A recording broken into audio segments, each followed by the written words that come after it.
ఓం నమో వెంకటేశాయ. గిరిపూజా ప్రచోదన వరపూజాభిచోదన గోవింద గోవింద. గిరిమఖవరవేది గీష్పతేరగ్రవేది గిరితలశయనాది గోపకల్యాణవేది గవి పునరనువాది గోపకన్యా వినోది గదతు శుభమనాది గూఢమాయావసాది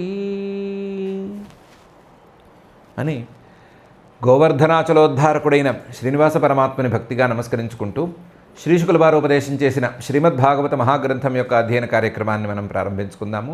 యథాప్రకారం ప్రార్థనా శ్లోకాలను చదువుకుని మంగళాచరణం చేసుకుందాము. శ్రీ గణేశ ప్రార్థనా. యత్వామ సంపూజ్య గణేశ నూనం వాంఛంతి మూఢా విహితార్థ సిద్ధిం త ఏవ కష్టాననుభూయురిత్థం జ్ఞాతో మయా తే సకల ప్రభావః. శ్రీ గురు ప్రార్థనా. గురుర్బ్రహ్మా గురుర్విష్ణుః గురుర్దేవో మహేశ్వరః గురుః సాక్షాత్ పరం బ్రహ్మ తస్మై శ్రీ గురవే నమః. శ్రీనివాస ప్రార్థనా.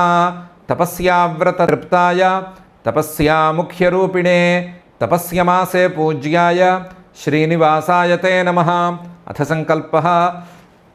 అస్మాకం ఉపాత్త సమస్త దురిత క్షయ ద్వారా బుద్ధిశుద్ధ్యర్థం విద్యాభివృద్ధ్యర్థం భక్తిజ్ఞాన వైరాగ్యాది తదనుకూల సర్వసంపత్సమృద్ధ్యర్థం శ్రీ పరమేశ్వర ప్రీత్యర్థం శ్రీమద్భాగవత పాఠం కరిష్యామహే.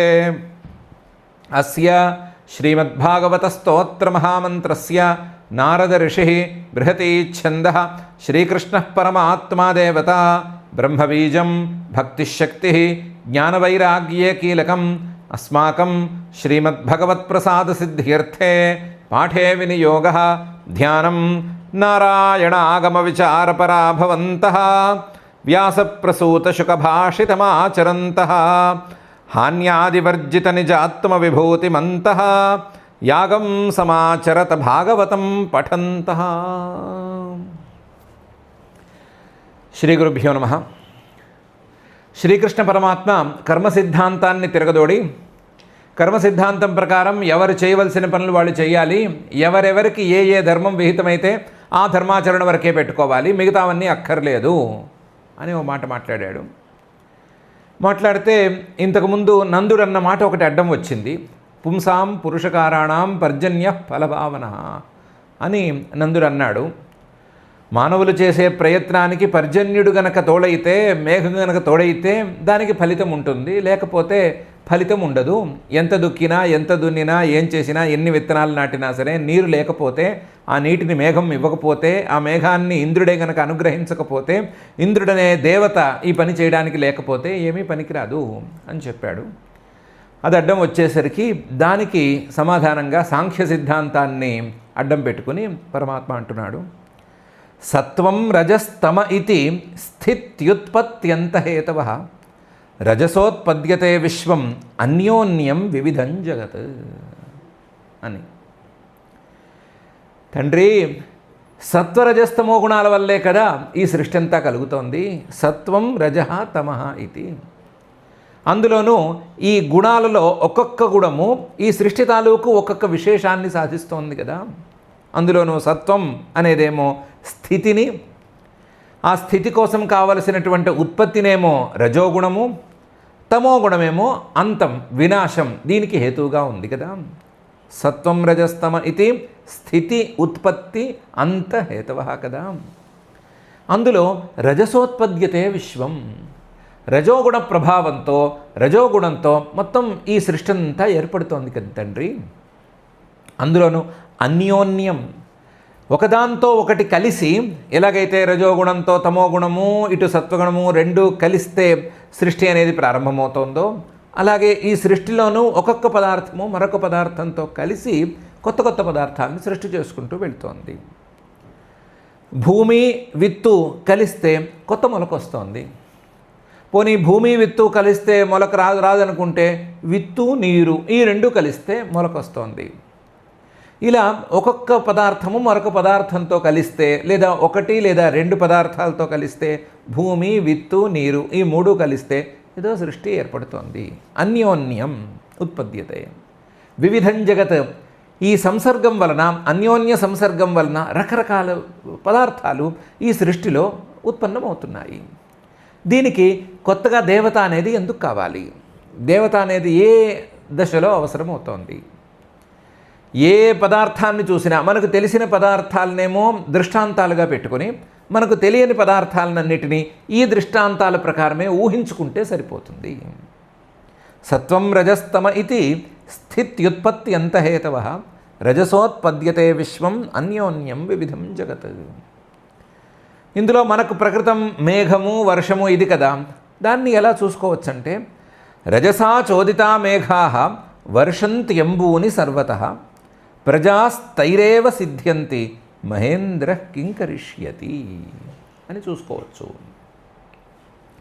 రజసాచోదితా మేఘా, మేఘాలోనే తయారైనాయి. ఎలా తయారైనాయి? ఈ త్రిగుణాత్మక సృష్టిలో భాగంగానే తయారైనాయి. అందులో రజోగుణం అనేది గనక బాగా ప్రబలంగా పనిచేస్తూ ఉంటే, క్రియాశీలంగా ఉండేటువంటి రజోగుణం గనక పనిచేస్తూ ఉంటే మేఘా వర్షంతి అంబూని, నీటిని కురిపిస్తాయి మేఘాలు.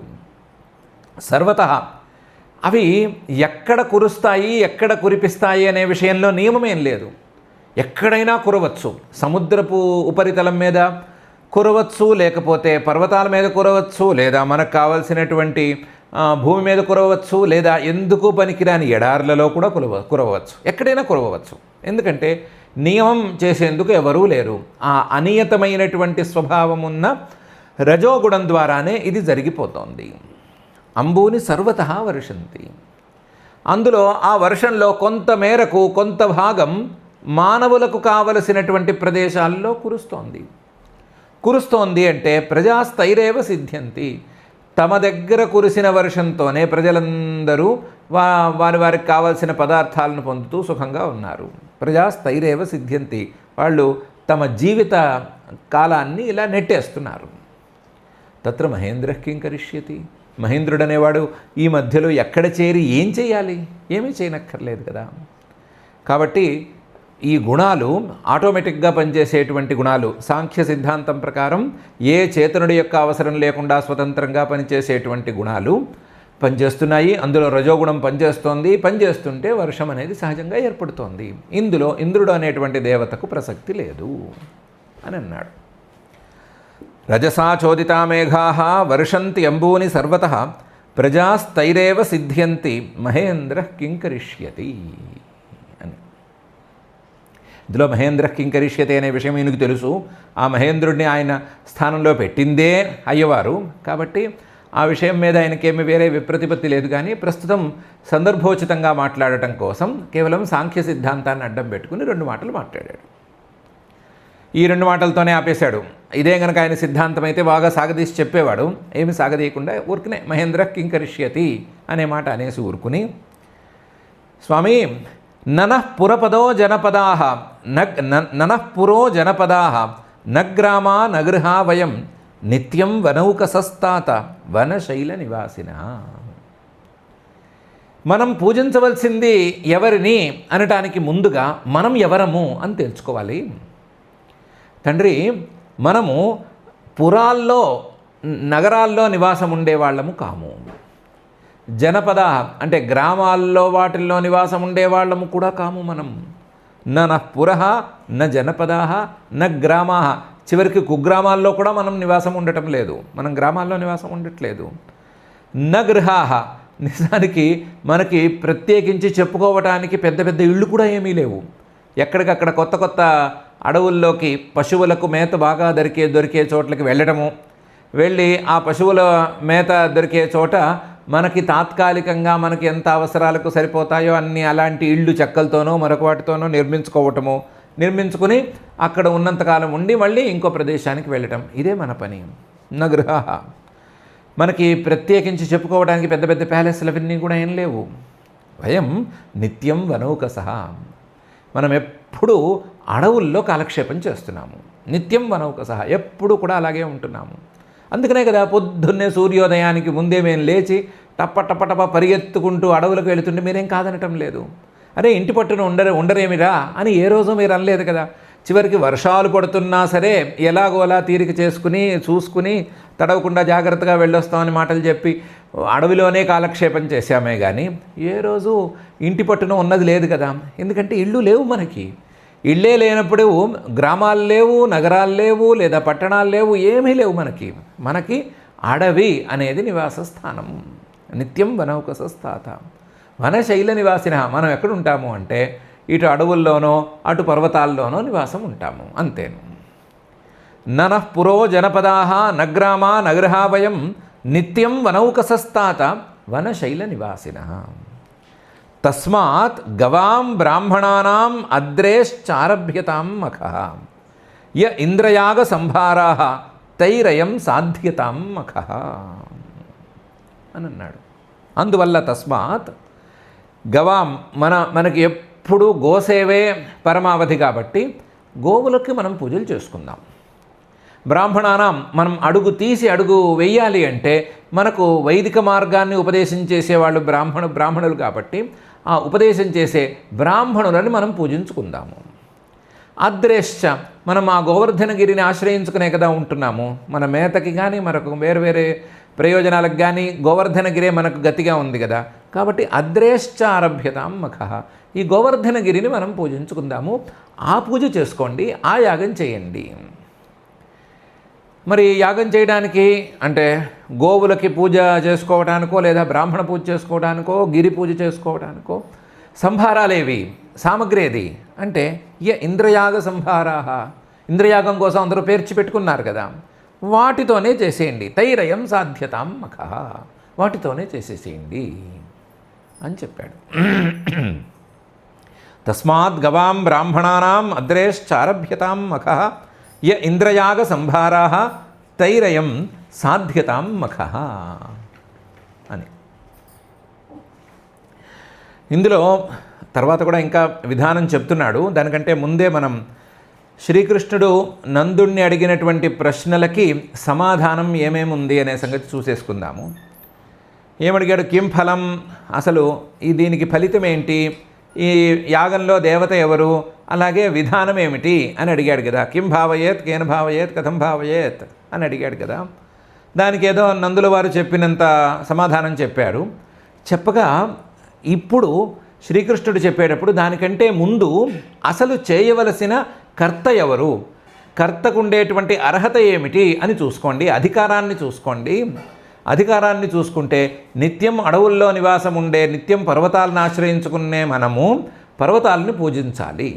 అంటే మనకు అర్హత పర్వతాల్లో నివాసం ఉండేవారికి, మనకి అర్హత పర్వతాలను పూజించుకోవడంలోనే ఉంది అని అర్హతను గురించి చెప్పేసి, అర్హతతో పాటుగా మనకు దేవతలు ఎవరు అంటే గోవులు, బ్రాహ్మణులు, గోవర్ధనగిరి, ఈ మూడే దేవతలు.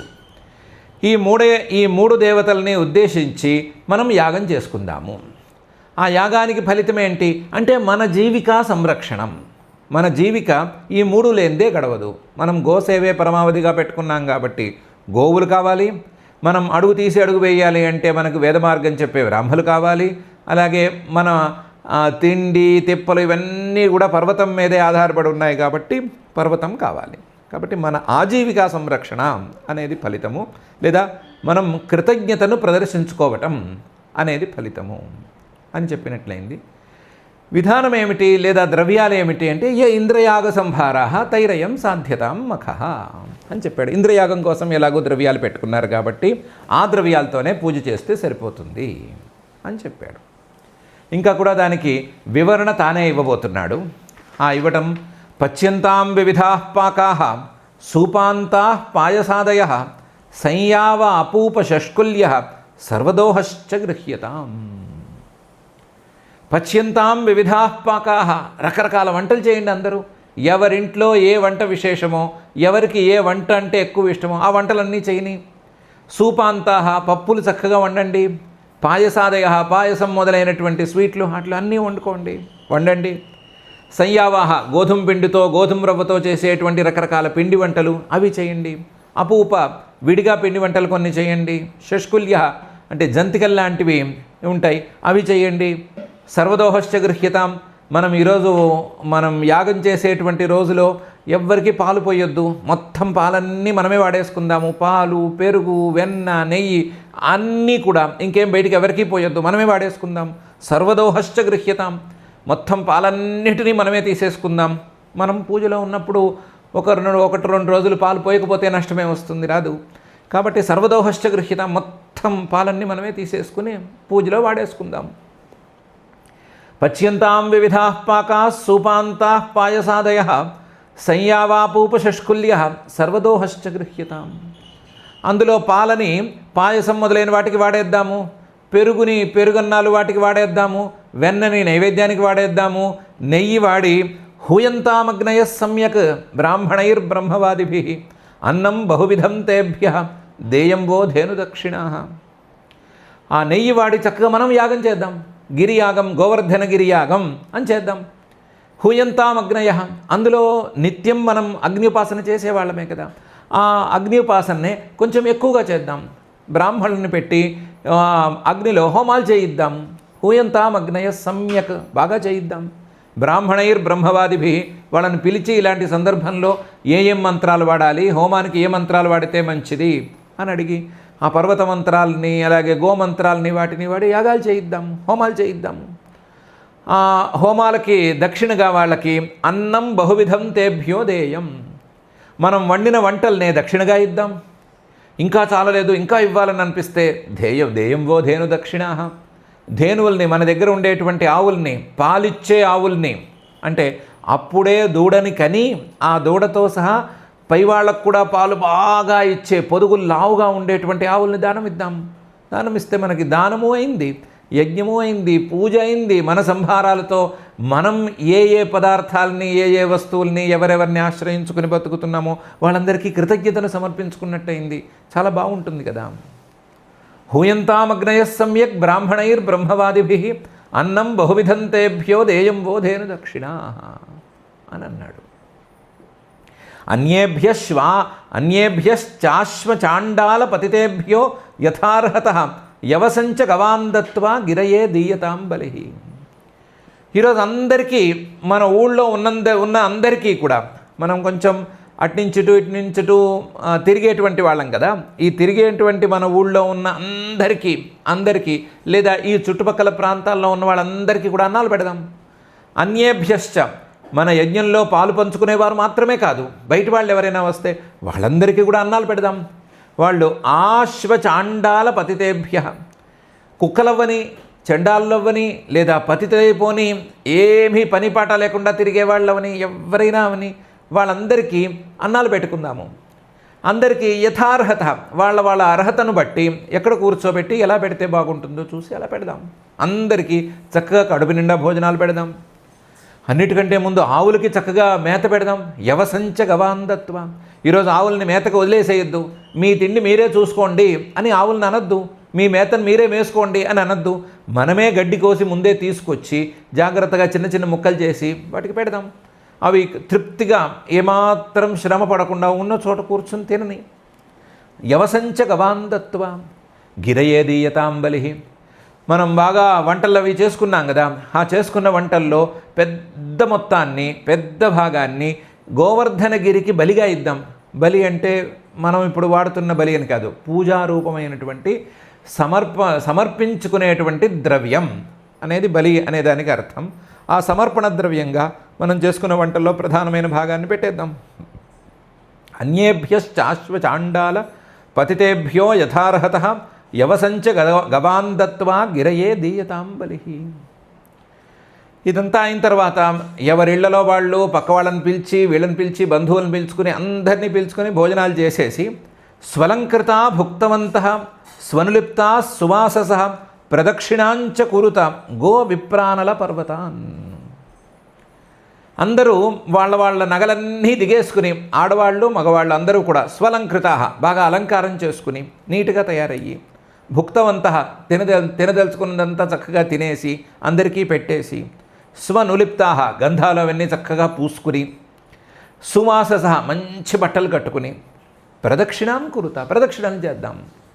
ఎవరికి ప్రదక్షిణలు చేద్దాము? గోవుల్ని పూజించాం కాబట్టి గోవులకి ప్రదక్షిణం చేద్దాము. బ్రాహ్మణులను పూజించాము, బ్రాహ్మణుల ద్వారా హోమాలు చేయించాం కాబట్టి బ్రాహ్మణులకి ప్రదక్షిణాలు చేద్దాము. అలాగే వాళ్ళు హోమాలు చేశారు కాబట్టి, హోమాలు చేయడానికి వాళ్ళు అగ్నులను పెట్టి ఉంటారు కాబట్టి ఆ అగ్నులకి ప్రదక్షిణలు చేద్దాము. పర్వతాన్, చివరికి గోవర్ధనగిరి కూడా ప్రదక్షిణం చేసేద్దాము. స్వలంకృతా భుక్తవంత స్వనులిప్తా సువాసస ప్రదక్షిణాంచ కురుత గో విప్రానల పర్వతాన్. ఏతన్మమ మతం తాత క్రియతాం యది రోచతే అయం గో బ్రాహ్మణాద్రీణాం మహ్యంచ దయితో మఖః అని అన్నాడు. ఏతన్మమ మతం, నా అభిప్రాయం ఇది. తాత, ఓ తండ్రి నందా, క్రియతాం యది రోచతే, నీకు ఇష్టమైతే చెయ్యి. మీకు ఇష్టమైతే, మీ అందరికీ కనుక ఇది నచ్చితే, ఇది బాగుంది అనిపిస్తే అందరూ కూడా దీనికే ఓటేసి ఇలాగే చేయండి. దీనికి పేరేంటి అని అడగండి. ఏంటి యాగం పేరేంటి? ఇంద్రుణ్ణి దేవతగా పెట్టుకుని చేస్తే దాని పేరు ఇంద్రయాగం లేదా మహేంద్ర యాగం. ఈ యాగం పేరేంటి అంటే గో బ్రాహ్మణాద్రి యాగ అని పెట్టుకుందాం. అయం గో బ్రాహ్మణాద్రీణాం మఖః, ఇది గోమఖః, గోవుల్ని పూజించేటువంటి యాగము. బ్రాహ్మణ మఖః, బ్రాహ్మణులను పూజించేటువంటి యాగము. బ్రాహ్మణులు అగ్నులలో హోమాలు చేసేటువంటి యాగము. అద్రిమఖః, గోవర్ధనాద్రిని, మనకు చాలా ఆజీవ్యంగా ఉండేటువంటి గోవర్ధనాద్రిని పూజించుకునేటువంటి యాగము అని పేరు పెట్టుకుందాం. అయం గో బ్రాహ్మణాద్రీణాం మఖః మహ్యంచ దయితః, నాకు చాలా ఇష్టంగా ఉంది, నాకు ఎందుకో ఇదే సర్వోత్తమం అని అనిపిస్తోంది, చాలా ప్రీతిగా ఉంది ఈ విషయంలోనూ అని తన అభిప్రాయాన్ని చెప్పాడు. ఏతన్మమ మతం తాత క్రియతాం యది రోచతే అనేదేమో మనుష్య రూపంలో ఉండి చెప్పాడు, నీకు ఇష్టమైతే చేసుకో అని చెప్పాడు. మహ్యంచ దయితో మఖః అని చెప్పినప్పుడు మాత్రం ఒక్కసారి పరమాత్మను గుర్తు చేసుకున్నాడు. పరమాత్మను గుర్తు చేసుకున్నప్పుడు నాకు నచ్చింది అంటే అది సర్వోత్తమం, నాకు నచ్చింది అంటే అది అందరికీ మేలు చేస్తుంది అనే అభిప్రాయాన్ని అప్పుడప్పుడు వ్యక్తపరుస్తూ ఉంటాడు కదా, అలా వ్యక్తపరిచేటట్లుగా రెండో మాట అన్నాడు. ఏతన్మమ మతం తాత క్రియతాం యది రోచతే అయం గోబ్రాహ్మణాద్రీణాం మహ్యంచ దయితో మఖః అని ఈ శ్లోకంలో. తర్వాత ఏం జరిగింది అనే విషయాన్ని శ్రీశుక ఉవాచ, శ్రీశుకుల వారు చెప్తున్నారు. కాలాత్మనా భగవతా శక్రదర్పం జిఘాంసత ప్రోక్తం నిశమ్య నందాద్యాః సాధ్వగృహంత తద్వచః. చెప్పినవాడు కాలాత్మకుడు, సర్వాత్మకుడు, కాలాత్మకుడు కూడాను. ఏ కాలంలో ఎవరికి ఏది చెప్తే ఎక్కుతుందో తెలిసినవాడు కాబట్టి ఈ కాలంలో నందుడి యొక్క మనసు లేదా మిగతా గోపాలకుల యొక్క మనసు ఎలా ఉందో చూసుకొని జాగ్రత్తగా ఈ బీజం వేశాడు. వేసేసేసరికి సర్వసమర్థుడైన అందరికీ ఉపదేశం చేసేటువంటి భగవంతుడే ఇంత ఉపదేశం చేసేసేసరికి ఆయన మనసులో ఏ అభిప్రాయం ఉన్నా ఉండని, ఆయన మనసులో శక్రదర్పం జిఘాంసత, శక్రుడు ఇంద్రుడి యొక్క దర్పాన్ని హరించాలి, ఇంద్రుడి యొక్క దర్పాన్ని అణిచివేయాలి అనే కోరిక ఉంటే ఉండని, కానీ ఆయన మాత్రం చెప్పడం ఇలా చెప్పాడు. చెప్పేసరికి ప్రోక్తం నిశమ్య నందాద్యాః, నందాదులు అందరూ కూడా ఇదంతా చాలా బాగా చెప్పాడు అని విన్నారు. చాలా బాగుంది, ప్రతి మాట అక్షర సత్యంగా ఉంది అని అనుకునే విన్నారు. అది ఆయన కాలాత్మకుడు కాబట్టి కాలం చూసి సరిగ్గా చెప్పాడు. సాధు ఇత్యగృహంత, అబ్బో చాలా బాగుంది, అసలు ఇంత మంచి మాట మనం విన్నది లేదు అని ఆయన మాటని ఉన్నదినట్లుగా తీసుకున్నారు, యాజ్ ఇట్ ఈస్గా తీసేసుకున్నారు. తద్వచః సాధ్వగృహంత. కాలాత్మనా భగవతా శర్కరదర్పం జిఘాంసత ప్రోక్తం నిశమ్య నందాద్యాః సాధ్వగృహంత తద్వచః. అయితే వాళ్ళెవరు భగవంతుడి మాటలు చెప్తే, మాటలు వింటే అది బాగుంది అని అనుకుంటే ఏదో సూత్రప్రాయంగా అంగీకరించాము, నిదానంగా అడుగులో అడుగు వేసుకుంటూ పోతాము, ఏదో అణువంత ఆచరణ తెచ్చుకుంటాము, అబ్బో మహా వీటికంటే శ్రవణం కంటే అణువంత ఆచరణ మంచిది అని అనేవాళ్ళు కారు కదా. అందుకని వెంటనే ఆచరణలో పెట్టేశారు. తథాచ వ్యదధు సర్వం యథాహ మధుసూదన వాచయిత్వా స్వస్తిగయనం తద్ద్రవ్యేణ గిరిద్విజాన్. తథాచ వ్యదధు, ఆయన చెప్పినట్లే చేసేశారు. సర్వం ఒక్కటే మిగల్చకుండా అలాగే చేసేశారు. యథాహ మధుసూదన, ఏ విధంగానైతే మధుసూదనుడైన శ్రీకృష్ణుడు చెప్పాడో, వస్తుతః మధుసూదనుడైనటువంటి ఆ శ్రీకృష్ణుడు చెప్పాడు, ఆ విధంగానే మొత్తం చేసేశారు. ముందుగా వాచయిత్వా స్వస్తి అయినం, బ్రాహ్మణులను పిలిపించి వారితో స్వస్తి అని అనిపించారు. మనం పుణ్యాహవాచనం అని అంటాము. ఆ కార్యక్రమం చేయించారు. మంచిది జరుగుతుంది, స్వస్తిన ఇంద్రో వృద్ధశ్రవ అని కొన్ని స్వస్తి మంత్రాలు ఉన్నాయి. ఆ మంత్రాలను వాళ్ళతో చెప్పించి యజ్ఞాన్ని ప్రారంభించారు. తద్ద్రవ్యేణ, ఎలాగో ఇంద్రయాగం కోసం ద్రవ్యాలన్నిటినీ పేర్చి పెట్టుకున్నారు కదా, ఆ పేర్చి పెట్టుకున్నటువంటి ద్రవ్యాలతోనే గిరిద్విజాన్, ఈ బ్రాహ్మణులకి అలాగే గోవర్ధనగిరికి పూజలు చేయటం అనేది మొదలు పెట్టేసేశారు. తథాచ వ్యదధుస్సర్వం యథాహ మధుసూదన వాచయిత్వా స్వస్త్యయనం తద్ద్రవ్యేణ గిరిద్విజాన్ ఉపహృత్య బలీన్ సర్వాన్ ఆదృతా యవసం గవాం గోధనాని పురస్కృత్య గిరించక్రుః ప్రదక్షిణం. ఉపహృత్య బలీన్ సర్వాన్, ఏ దేవతకి ఏ బలులు ఇవ్వాలో, అంటే బ్రాహ్మణులు దేవత అనుకున్నాము, ఆ బ్రాహ్మణులకు ఇవ్వాల్సినటువంటి అన్నము ధేనువులు వాటన్నిటినీ ఇచ్చేసేసారు. అలాగే గోవులకు ఇవ్వాల్సినటువంటి యవసం ఏం పెడతారు? ఆవులకు పూజ చేస్తే పసుపు కుంకుమలు రాస్తారు, తర్వాత ఏం పెడతారు? అవి తినే గడ్డే కదా పెడతారు. ఆ గడ్డినే చక్కగా పెట్టారు. ఆ రోజు నవనవలాడే గడ్డి కోసుకొచ్చి జాగ్రత్తగా నోళ్ళలో పెట్టారు. అలాగే అలా గోవర్ధనగిరికి కూడా పెట్టారు. దాని గురించి పైన ఎలాగూ రానే వస్తుంది. చేసి అందరికీ భోజనాలు కూడా పెట్టి గోధనాన్ని పురస్కృత్య గిరించక్రుః ప్రదక్షిణం, గిరికి ప్రదక్షిణ చేశారు. గోవర్ధనగిరికి ప్రదక్షిణం చేశారు. చేసేటప్పుడు అయ్యో ఆవులు మన కుటుంబ సభ్యులు కదా, మనతో పాటే ఉన్నవి, వాటిని ఇళ్ళల్లో వదిలిపెట్టి కట్టేసి మనం ప్రదక్షిణకి వెళ్తే అవి ఫీల్ అవుతాయి. ఈరోజు ఎలాగో తిప్పను కూడా తిప్పలేదు వాటిని, అందువల్ల వాటిని కూడా తిప్పుదాము అనుకుని వాటిని కూడా తీసుకెళ్లారు. బంధువులు అనేటువంటి దృష్టితో బంధుమిత్ర పరివార సమేతంగా వెళతారు కదా, అలా బంధుమిత్ర పరివారాల్లో ఈ ఆవుల్ని కూడా కలుపుకుని వాటితో కూడా కలిసే ప్రదక్షిణలు చేశారు. ఉపహృత్య బలీన్ సర్వాన్ ఆదృతా యవసంగవాం గోధనాన్ని పురస్కృత్య గిరించక్రుః ప్రదక్షిణం. ఇందులో పని చేసేటప్పుడు ఆదరంగా చేశారు. బలులు ఇచ్చేటప్పుడు అంటే ఆయా పదార్థాలను సమర్పించేటప్పుడు ఆదరంగానే చేశారు. ఆవులకు గడ్డి పెట్టేటప్పుడు ఆదరంగానే చేశారు. ప్రదక్షిణలు చేసేటప్పుడు ఆదరంగానే చేశారు. ప్రదక్షిణకి ఆవులను తీసుకెళ్ళేటప్పుడు ఆదరంగానే తీసుకెళ్లారు. ఆదృతాః అనడుద్యుక్తాని తేచారుహ్య స్వలంకృతాః గోప్యశ్చ కృష్ణవీర్యాణి గాయంత్యః సద్విజాశిషః. కొంతమంది మేము నడవలేము, మేము సుకుమారులము అన్నారు. వాళ్ళ కోసం బళ్ళు కట్టేశారు. అనాంసి బళ్ళు కట్టారు.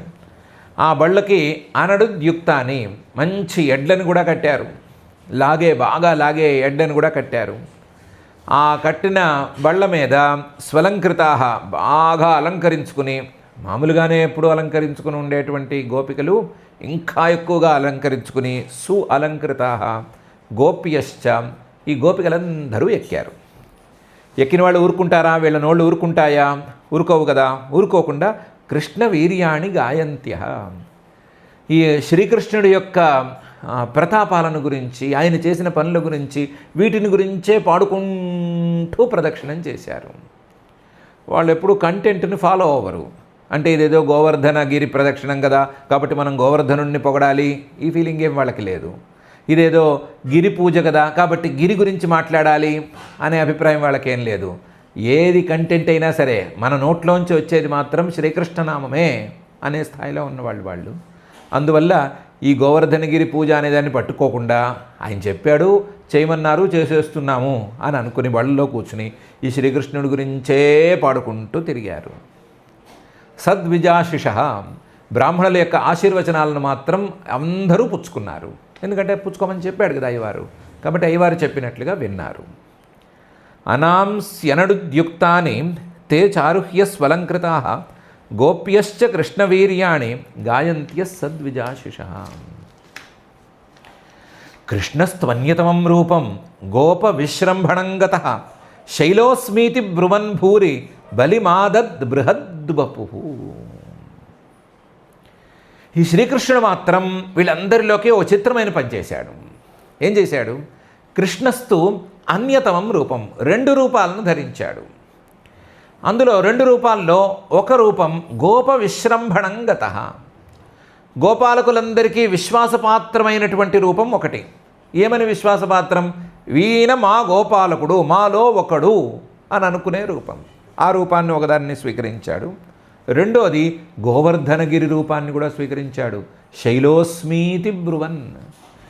శైల నేను శైలస్వరూపుణ్ణి, గోవర్ధనగిరి రూపంలో కూడా నేనే ఉన్నాను అని చెబుతూ, నోటితో కాకుండా తన యొక్క క్రియతో చెబుతూ 2 రూపాలను ధరించి 2 రూపాల్లో పనిచేశాడు. శ్రీకృష్ణుడి రూపంలో, గోపాలక రూపంలో ఈ గోవర్ధనగిరికి పూజలు చేశాడు, తానే పూజలు చేశాడు. మళ్ళీ గోవర్ధనగిరి రూపంలో ఉండి భూరి బలి ఆదదత్. ఆ గోవర్ధనగిరికి పెద్ద నైవేద్యాలు పెట్టారు కదా, ఆ నైవేద్యాలన్నిటినీ తినేసేసాడు. బృహద్వపు, ఈ శ్రీకృష్ణుడిగా చిన్నగా ఉండేటువంటి రూపంలో ఎంత తింటాడు పాపం, కళ్ళు పెద్దవి, కడుపు చిన్నది కదా. అందువల్ల ఆ రూపంలో సరిగ్గా తినలేకపోతున్నానని అనుకుని ఈ గోవర్ధనగిరి రూపంలో వాళ్ళు ఎక్కువగా బాగా ఇంత పెద్ద ఎత్తున పేర్చేసరికి ఆ పేర్చిన పదార్థాలన్నిటినీ తినేశాడు. తానే పూజ చేశాడు, తానే పూజలు అందుకున్నాడు. 2 రూపాల్లోనూ, పూజక రూపాల్లో 2 రూపాల్లోనూ తానే ఉన్నాడు. కృష్ణస్త్వన్యతమం రూపం గోప విశ్రంభణం గతః శైలోస్మీతి బ్రువన్ భూరి బలిమాదద్ బృహద్వపు. తస్మై నమో వ్రజజనైః సహచక్రే ఆత్మనే అహో పశ్యత శైలోసౌ రూపీ నోనుగ్రహం యథాత్. తస్మై నమః. ఈ గోవర్ధనగిరికి నమస్కారం కూడా చేశాడు. తన యొక్క రూపానికే తానే నమస్కారం చేసుకున్నాడు. వ్రజజనై సహా, ఈ గోకులంలో నివాసం ఉండేటువంటి మిగతా గోపాలకులతో కలిసి సహా చక్రే కలిపి చేశాడు, నమస్కారం కూడా చేశాడు. జాగ్రత్తగా చూస్తే ఆత్మనే నమశ్చక్రే, తనను తానే నమస్కరించుకున్నాడు. ఎందుకంటే ఆయనలో చూసినప్పుడు భేదం అనేది లేనేలేదు. యత్రత్వస్య సర్వం ఆత్మైవాభూత్ తత్ కిం కేన పశ్యేత్ కిం కేన విజానీయాత్ అని కదా. ఆయన దృష్టిలో మొత్తం ఆత్మస్వరూపమే నిండి ఉన్నప్పుడు ఆయన ఎవరిని నమస్కరిస్తాడు? ఆయన నమస్కరించడానికి ఆయన వేరుగా ఎక్కడున్నాడు? నమస్కరించదగిన వస్తువు మరొకటి వేరుగా ఎక్కడ ఉంది? కాబట్టి వస్తుస్థితి లేనేలేదు.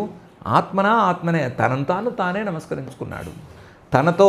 తన చేతులతో తననే నమస్కరించుకున్నాడు.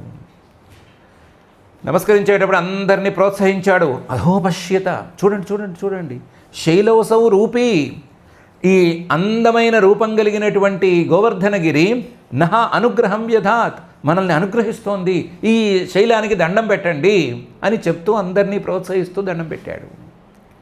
తస్మై నమో వ్రజజనైః సహచక్రేత్మనాత్మనే అహో పశ్యత శైలోసౌ రూపీ నోనుగ్రహం యథాత్.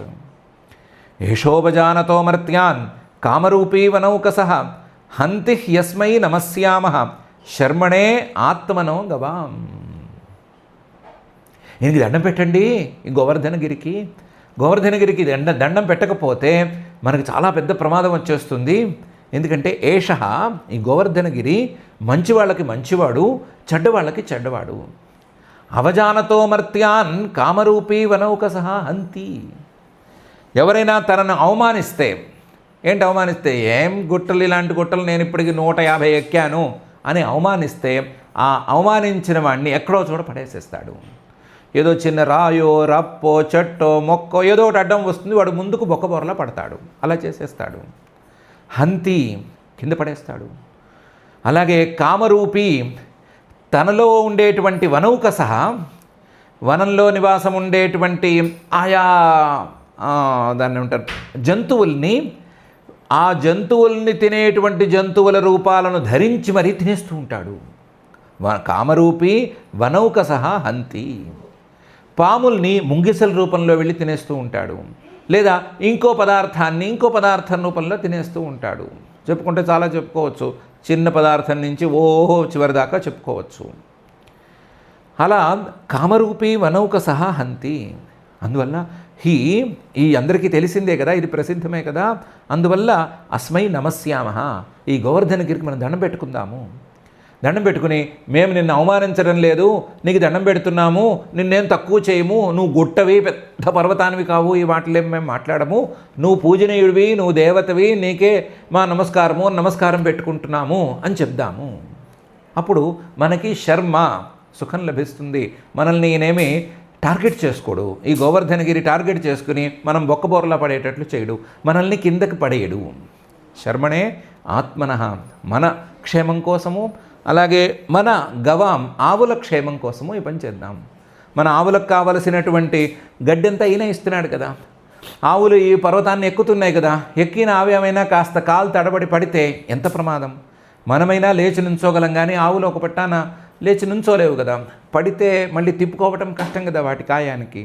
అందువల్ల మనకి ఆవులకి క్షేమం కోసం ఈ గోవర్ధనగిరికి మనం దండం పెట్టుకుందాము అని తన యొక్క లక్షణాలనే తాను చెప్పి, ఎవరైనా సరే నన్ను అవమానిస్తే వాళ్ళని ఎక్కడైనా సరే పడేస్తాను, అలాంటి స్వభావం నాకు ఉంది అనేటువంటి లక్షణాన్నే తాను చెప్పుకుని, ఎవరైనా సరే నన్ను గౌరవిస్తే వాళ్ళకి శర్మ సుఖాన్ని ఇస్తాను అని తన లక్షణాన్నే తానే చెప్పుకుని, అది గోవర్ధనగిరి అనే పేరు మీద నడిపించి, ఆ గోవర్ధనగిరి అనే రూపంలో ఉండే తనకి తానే నమస్కారం పెట్టుకుని అందరినీ నమస్కారం పెట్టమని ప్రోత్సహించాడు.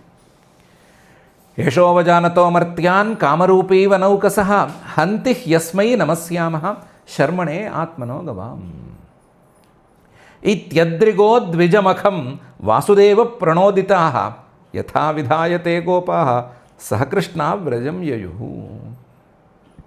ఈ విధంగా వాసుదేవ ప్రణోదితాః, వసుదేవుడి కుమారుడు, వస్తుతః వసుదేవుడి కుమారుడైనటువంటి శ్రీకృష్ణుడు బాగా ప్రచోదన చేస్తే ఆ ప్రచోదనను వీళ్ళందరూ ఒప్పుకుని అద్రి గో ద్విజమఖం, గోవర్ధనగిరిని, ద్విజులు బ్రాహ్మణుల్ని, అలాగే అద్రి గోవుల్ని బ్రాహ్మణుల్ని పూజించేటువంటి ఈ యాగాన్ని యథావిధాయ ఆయన చెప్పినట్లుగా చక్కగా చేసేసుకుని ప్రదక్షిణలు అయిన తర్వాత అయిపోయింది కదా. ప్రదక్షిణ చేసి నమస్కారం చేస్తే పూజ పూర్తయిపోయినట్లే కదా.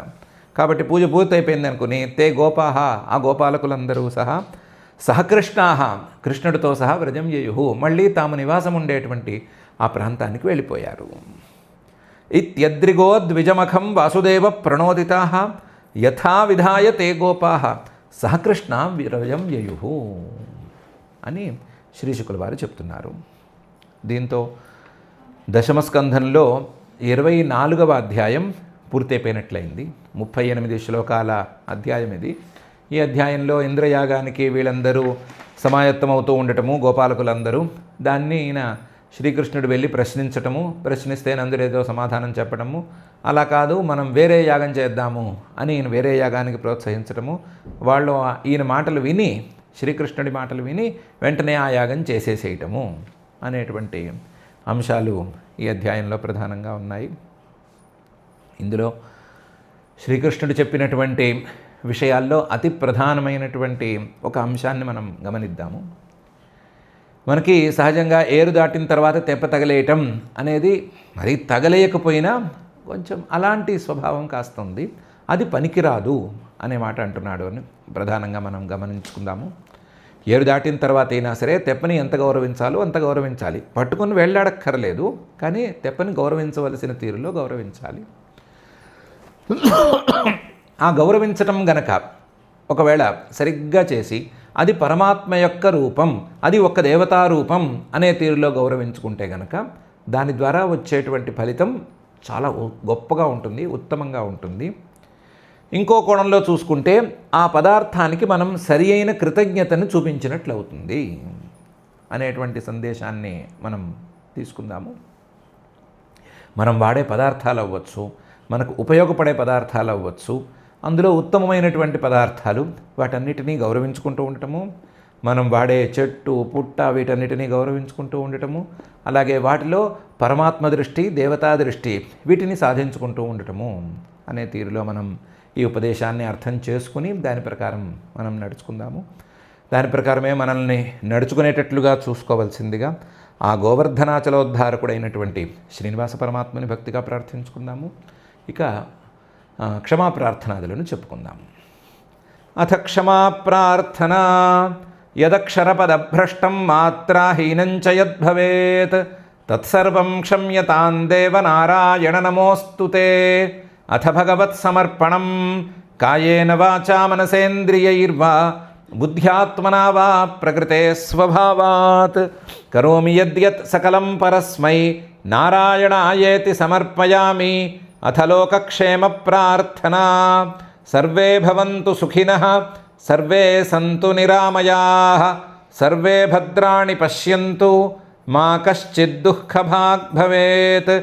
అథ మంగళం శ్రియః కాంతాయ కళ్యాణ నిధయే నిధయేర్థినాం. శ్రీవేంకటనివాసాయ శ్రీనివాసాయ మంగళం.